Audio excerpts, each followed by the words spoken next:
माणसाच्या बुद्धीला कल्याणाचा चांगला विचार करताच येत नाही. डोकं फोडून जरी सांगितलं, डोकं जरी फोडलं तरी माणसाला तो विचार त्याच्या डोक्यामध्ये येत नाही. मग तुम्ही मला सांगा, औषध नाही घेतलं तर काय होईल?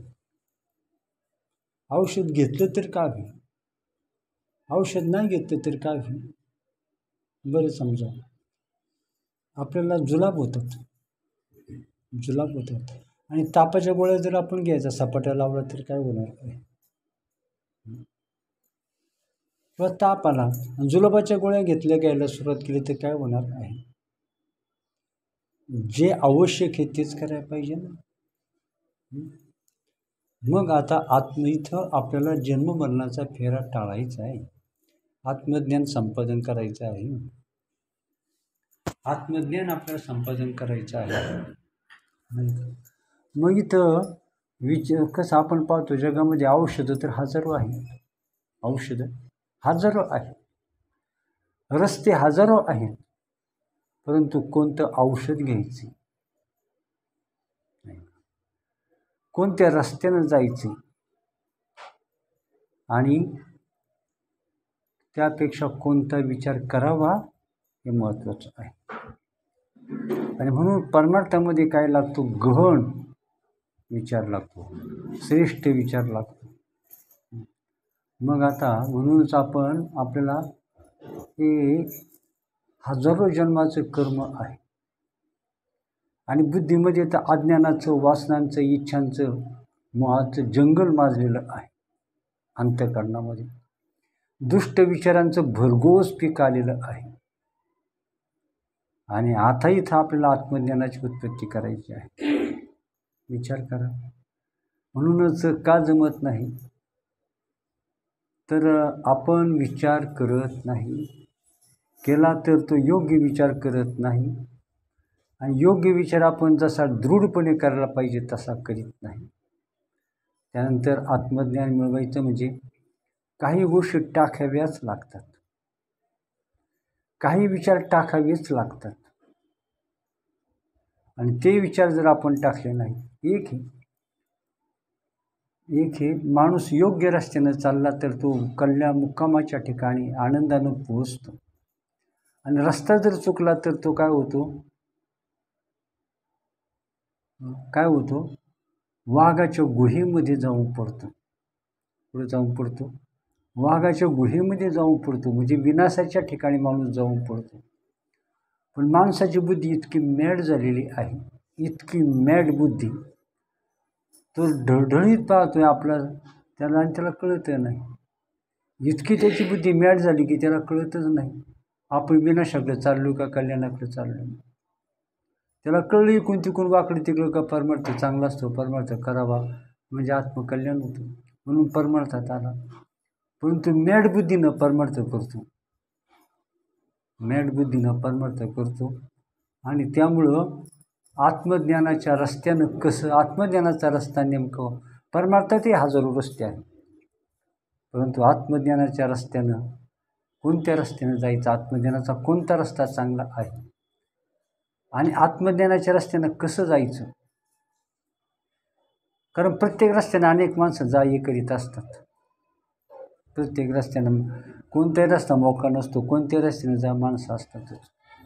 आणि ती माणसं काय करतात, काही माणसं आपल्याला आत्मज्ञानाकडे जाऊनच देत नाही, आपलं कल्याणच करून देत नाही का. शरीरामध्ये जे जंतू येतात, मग ते कॅन्सरचे असोत, तापाचे असोत किंवा TBचे जंतू असोत, कोणत्या आजाराचे जंतू असोत, ते जंतू जर आपल्या शरीरात जर आले तर आपल्याला नीटनेटकं जगून देतील का? असंख्य रोग ते निर्माण करते. आणि म्हणून इथं कसं आहे, म्हणून श्री गुरु परंपरा इथं आहे, नाही का. चांगले डॉक्टर जर असतील त्याला आजाराची भीती नाही का.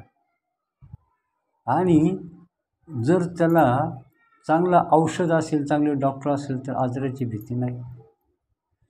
तशा प्रकारे ज्याला भक्कम श्री गुरु आहे आणि ज्याची बुद्धी गुरुचरणाजवळ ठिकाणी स्थिर झालेली आहे त्याला ह्या जगामध्ये कोणताही धोका नाही, कोणताही धोका नाही.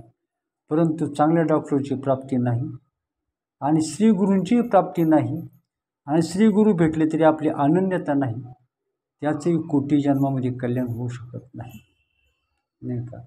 आणि इथं तर कसं आहे, आयुष्य आपल्याला किती आहे, नाही का. किती अल्प आयुष्य मानव देह, शत गणले ते अर्धरात्र काय, मध्ये बालत्व पीडा रोग क्षय, काय भजनासी उरले ते पाहिजे का, नाही का.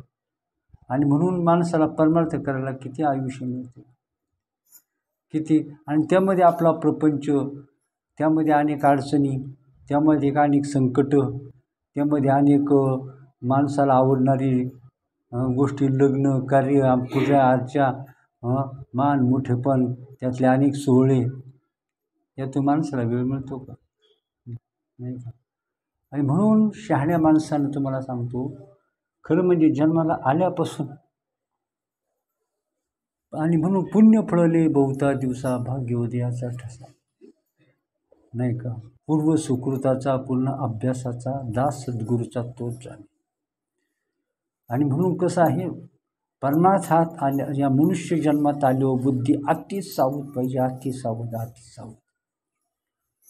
जडभरत राजा कसा होता, जडभरत राजा पहिला जन्म त्याला पहिला जन्म कोणता होता, भरत राजा, त्याचा भरताचा जन्म होता, त्याचा भरत राजा तपश्चर्या करीत होता. भरत राजा हरणाच्या मोहामध्ये पडला, जन्म घ्यावा लागला, पहिला जन्म. आणि मग दुसरा जन्म त्याला कळलं, दुसरा जन्म त्याला हरिणीच्या जीवनमुक्त झाला असता, पण हरिणीच्या जन्माला जावं लागलं. काय झालं, हरिणीच्या परमार्थ करीत होता, तपश्चर्या करीत होता, परंतु हरिणीच्या मोहामध्ये अडकला, तर त्याला हरिणीच्या जन्माला जावं लागलं, नाही का.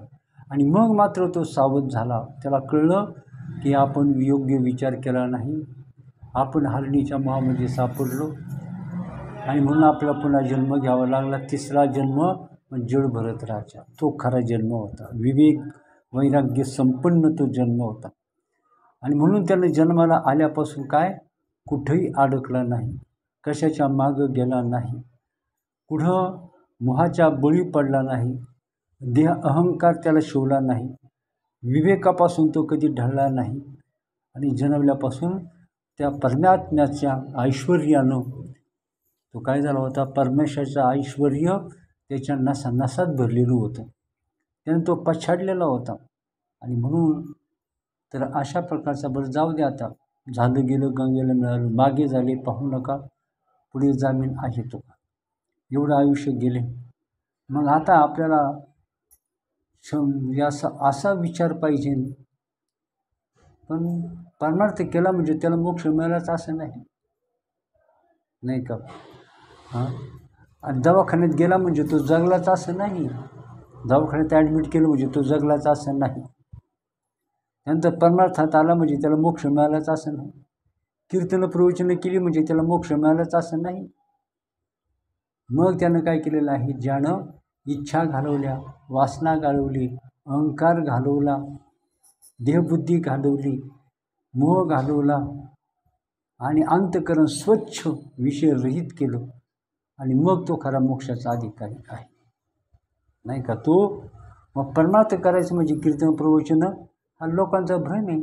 कीर्तन करायची, प्रवचनं करायचं, महाराज व्हायचं, मोठेपण हे करायचं आणि उधळायचं आयुष्यभर, हा लोकांचा भ्रम आहे. परंतु परमार्थ करणं म्हणजे विवेक संपादन करणं, वैराग्य संपादन करणं, कोणत्याही मोहात न अडकणं, रात्रंदिवस भजन करणं, साधू संतांच्या भेटीगाठी घेत राहणं, शास्त्र समजून घेणं, परमार्थातले अडथळे समजून घेणं, नाही का. आणि कशानं ब्रह्मज्ञान निश्चित होईल याचा विचार करणं, याला परमार्थ म्हणतात, नाही का, याला परमार्थ म्हणतात. आणि म्हणून तर लोकांचा काय झालेला आहे, भ्रम झालेला आहे. तर याकरता काय आहे, तर ज्याला आपण भगवंतांनी काय सांगितलं, अर्जुनाला काय सांगितलं, अर्जुना तू मोह घालो, आपल्या कर्माची. म्हणून पहा, मग सदाभ्यासी निरंतर चित्ताशी परमपुरुषाची मोहर लावी मग शरीर राहो आत्मा. तुम्ही शरीर दिलंय ते शरीरात अडकू नका. या देहाच्या बांधुडी न पडिजे, सुखदुःखाच्या सागरी न बुडीजे, सुखी सुखात्मका होईजे माझ्या अंग. देहामध्ये अडकू नका, देहाच्या इच्छा वासनांना अडकू नका. तर काय करा, त्या परमोच्च सुखाची दृष्टी ठेवून तुम्ही काय करा, संतांच्या संगतीमध्ये जा, आत्मज्ञानाचं परमार्थाचं श्रवण करा, विवेक वैराग्य संपन्न व्हा, नाही का. आणि महत्त्वाची गोष्ट म्हणजे आपला प्रपंच संसार टाकायचा नाही. भगवंताने आधी अर्जुनाला ज्ञान संपन्न केलं आणि त्याला सांगितलं, बाबा ह्या जगामध्ये कशाची उत्पत्ती झालेली नाही, ह्या जगामध्ये कशालाही अस्तित्व नाही, सगळं जग कसं आहे, इथं दृश्य नाही, माणूस नाही, पशु नाही, पक्षी नाही, इथं कशाची उत्पत्ती झालेली नाही, अखंड एकरस परब्रह्म आहे. आणि म्हणूनच याला ज्ञान म्हणतात. सगळीकडं परमात्मा रूपानं पाहणं, अखंड एकरस. ज्ञानदेव पाठ हरी हा वैकुंठ, भरला घनदाट हरी दिसे. ह्या विश्वामध्ये परमात्मा सोडून काहीच नाही, अशा प्रकारचं ज्ञान भगवंतांनी अर्जुनाला सांगितलं. आणि म्हणून तू काय कर, ह्या ज्ञानाच्या ठिकाणी आपली दृष्टी दृढ करून ठेव, बुद्धी दृढ करून ठेव, भगवंतांनी अर्जुनाला सांगितलं. मग अर्जुनाला बरं वाटलं. त्याला वाटलं आता काय करायचं आहे, फक्त ज्ञानाच्या ठिकाणी बुद्धी दृढ करायची, म्हणजे आता कर्मापासून आपली सुटका झाली आणि आता युद्ध करायला नको.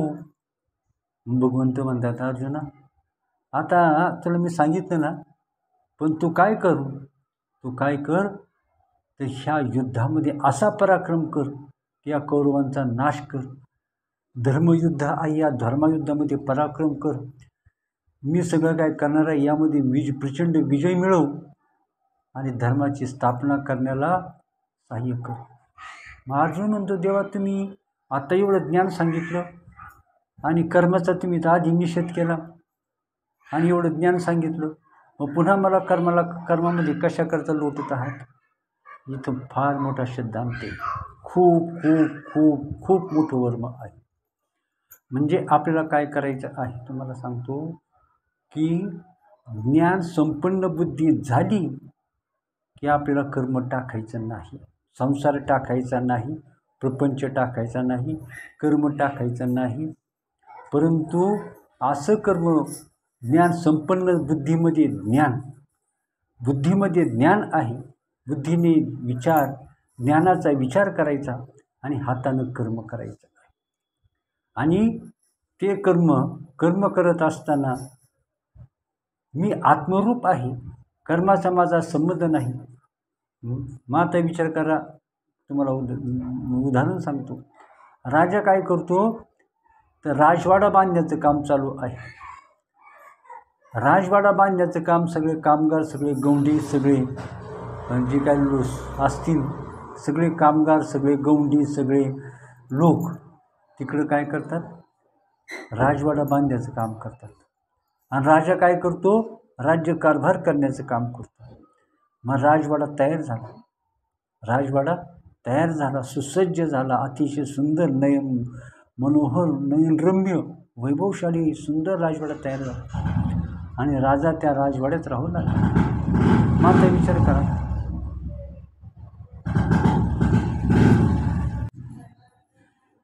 त्या राजा त्या राजवाड्यात राहू लागला. आता विचार करा, राजवाडा कुणी बांधला, तर राजाने राजवाडा बांधला. आता राजाने राजवाडा बांधला, त्यानं काही विटा उचलल्या, त्याने काही थापी हातामध्ये घेतली नाही. राजानं चिखला मातीचं कोणतंच काम केलं नाही. तर राजाची जी प्रजा होती ती काम करत होती, राजाची प्रजा काम करत होती आणि राजा मात्र राज्यकारभार करीत होता. आणि याला म्हणायचं काय, राजाने राजवाडा बांधला परंतु राजाच्या हाताला माती लागली नाही. तसं आपण काय करायचं आहे, बुद्धीमध्ये आत्मज्ञान ठेवायचं आहे, बुद्धीमध्ये ज्ञान भरून ठेवायचं आहे आणि हाताने कर्म करायचं आहे. जसं राजाने राजवाडा बांधला पण हाताला माती लागली नाही, तसं आपण एवढं कर्म केलं, परंतु त्या कर्म आपल्या बुद्धीपर्यंत पोचलं नाही, त्या कर्माने पाप आणि पुण्य निर्माण केलं नाही. म्हणून कर्म करून कर्म तर करायचं आहे. त्याचं कारण असं राहता, समजा एखाद्याला आत्मज्ञान झालं, एखाद्याला आत्मज्ञान झालं, तो जीवनमुक्त झाला. जीवनमुक्त झाला म्हणजे मग त्याने आता कर्म करायचे नाहीत का? त्यांनी कर्म करायचे का नाही? जीवनमुक्त झाला तरी त्याला कर्म चुकत नाहीत. जोवरी प्रकृतीचा संगो तोवरी न घडे कर्माचा त्याग. जोपर्यंत प्रकृती आहे, देह आहे, आयुष्य आहे, प्रारब्ध कर्म आहे, तोपर्यंत कर्म घडणारच.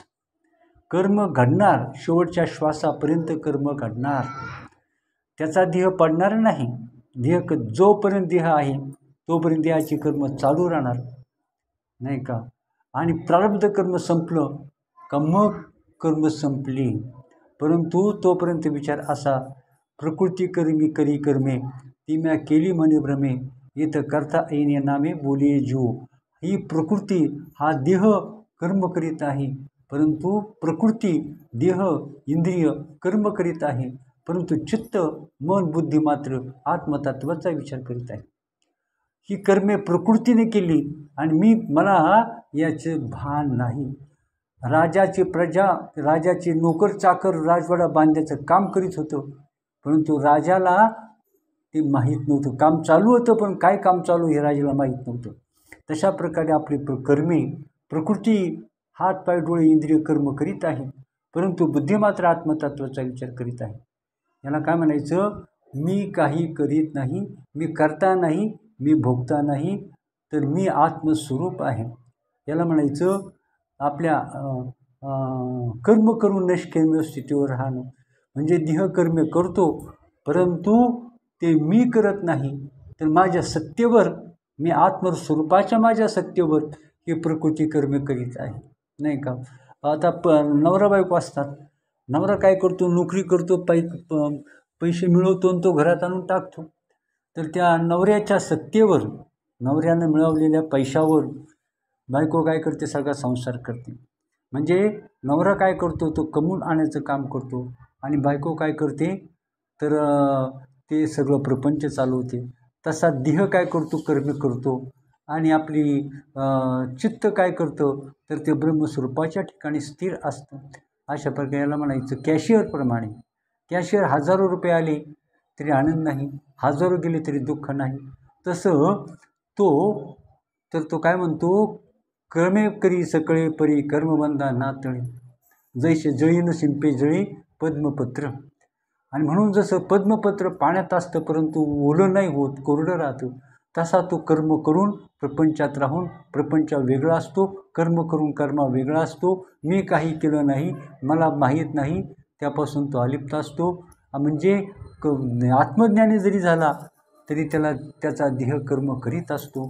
डोळे पाहतात, कान ऐकतात, हातपाय चालतात, यालाच कर्म म्हणतात. म्हणजे देह इंद्रिय कर्मे करतात, परंतु तो देहापासून स्वतःला वेगळा मानतो आणि म्हणून आत्म्याच्या सत्तेने देह कर्मे इंद्रिय कर्मे करतात, परंतु मी मात्र त्यापेक्षा वेगळा आहे असं ठामपणे जाणतो. मी काही करीत नाही आणि म्हणून कर्म करून नैष्कर्म्य स्थितीवर राहायचं. आणि आपण यापेक्षा देह आणि आत्मा वेगळा आहे, तो सर्वव्यापक परमात्मा मी आहे असा बोध शेवटपर्यंत अंतरात दृढ ठेवतो आणि त्या परमात्म्याची अनन्य भावानं, अत्यंत प्रेमानं एवढी भक्ती करतो की त्याचं कोटी जन्माचं कल्याण होतं. त्या आनंदाला, त्याच्या समाधानाला, त्याच्या सुखाला काय होतो? तर गोकुळीच्या सुखा अंत पार नाही लेखा, आनंदल्या नरनारी बाळकृष्ण नंदा घरी, गुढिया तोरणे करती कथा गाते गाणे, आणि तुकामणे छंदे मन मोहिले गोविंदे.